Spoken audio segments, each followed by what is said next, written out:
नमस्कार, मैं हूं अंकुर और आप देख रहे हैं सत्यहिंदी.com। सत्य हिंदी की एंड्रॉयड ऐप डाउनलोड करने के लिए इस वीडियो के डिस्क्रिप्शन में जाइए, वहां पर आपको एक लिंक मिलेगा, वहां से आप ऐप डाउनलोड कर सकते हैं। अब एक नजर डाल लेते हैं अब तक की खबरों पर। संघ प्रमुख मोहन भागवत और सपा के संस्थापक मुलायम सिंह यादव की एक सोफे पर बैठी हुई एक तस्वीर सामने आने के बाद तमाम तरह की चर्चाएं होने लगी हैं और कांग्रेस ने सपा पर तंज भी कसा है। दरअसल सोमवार को उपराष्ट्रपति वेंकैया नायडू की पौत्री की शादी के रिसेप्शन में मोहन भागवत और मुलायम सिंह यादव एक ही सोफे पर बैठे दिखे और इस दौरान आने वाले तमाम लोगों से मिलते रहे। उनकी इस तस्वीर को केंद्रीय मंत्री अर्जुन राम मेघवाल ने ट्वीट कर दिया। थोड़ी देर में फोटो वायरल हो गई तो उत्तर प्रदेश कांग्रेस का भी इस पर रिएक्शन आ गया। उत्तर प्रदेश कांग्रेस के ट्विटर हैंडल से इस फोटो को ट्वीट कर सवाल पूछा गया कि क्या नई सपा में सा का मतलब संघवाद है।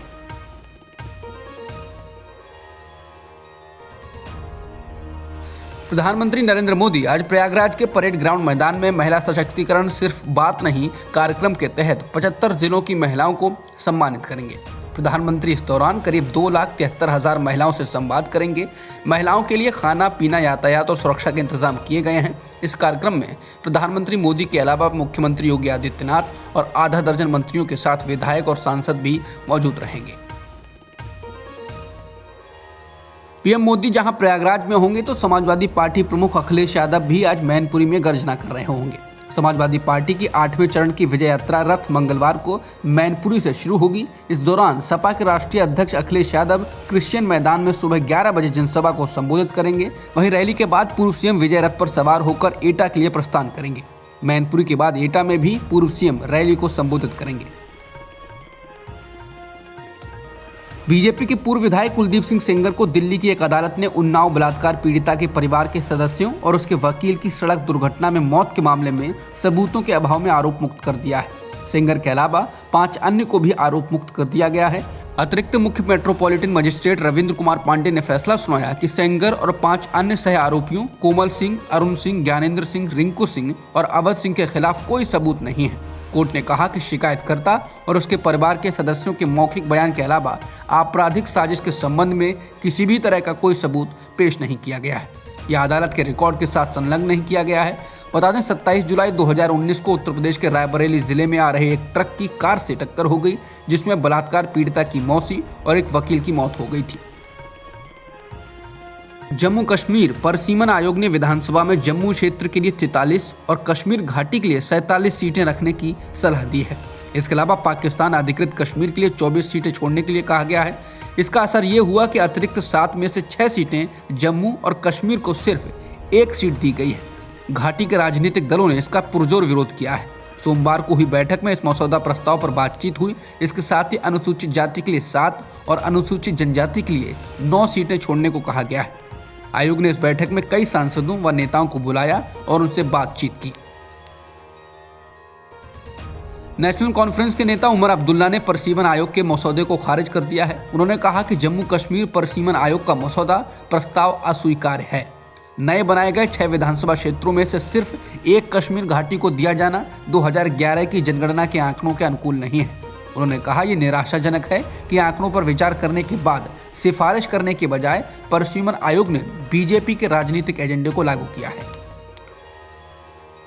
पीपुल्स डेमोक्रेटिक पार्टी यानी पीडीपी की नेता व पूर्व मुख्यमंत्री महबूबा मुफ्ती ने भी परिसीमन आयोग के मसौदे का विरोध किया। उन्होंने इंडियन एक्सप्रेस से कहा कि परिसीमन आयोग को लेकर हमारी आशंकाएं सही साबित हुई। उन्होंने लोगों को एक दूसरे के खिलाफ खड़ा कर दिया है। मुफ्ती ने कहा कि परिसीमन आयोग का असली मकसद जम्मू कश्मीर में एक ऐसी सरकार को स्थापित करना है जो अगस्त 2019 के गैर कानूनी व असंवैधानिक फैसलों को वैधता प्राप्त करे। वहीं जम्मू कश्मीर अपनी पार्टी ने भी परिसीमन आयोग के मसौदे प्रस्ताव को नकार दिया। पार्टी ने कहा यह हमें एकदम स्वीकार नहीं है। कोलकाता नगर निगम चुनाव में टीएमसी एक बार फिर अपना जलवा कायम रखे हुए है। ममता बनर्जी की पार्टी फिलहाल 114 सीटों पर आगे चल रही है, तो वहीं बीजेपी 2 पर, लेफ्ट 2 पर और कांग्रेस 2 सीटों पर आगे है। रुझानों में टीएमसी को बहुमत मिल गया है। कोरोना का नया वेरिएंट ओमिक्रॉन किस रफ्तार से फैल रहा है, इसका पता अमेरिका से आ रहे आंकड़ों से चल सकता है। अमेरिका में कोरोना के कुल नए मामलों में से 73.2% मामले ओमिक्रॉन के हैं।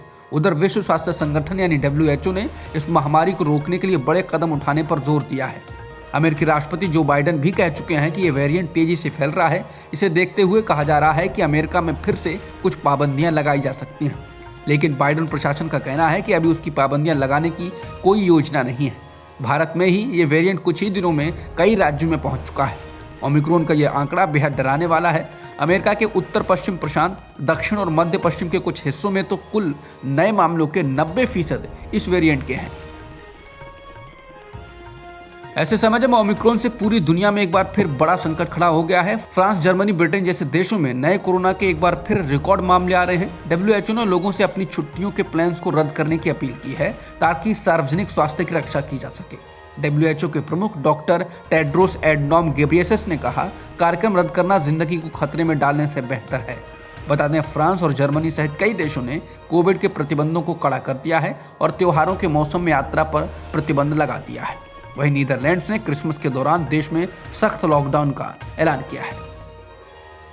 भारत में पिछले एक दिन में 5,326 कोरोना संक्रमण के नए मामले दर्ज किए गए हैं और 453 लोगों की इस दौरान मौत हुई है। फिलहाल देश में एक्टिव मामले 79,097 हैं। अब तक की खबरों में इतना ही। बाकी खबरों के लिए बने रहिए सत्यहिंदी.com के साथ। सत्य हिंदी का ऐप डाउनलोड करें गूगल प्ले स्टोर पर।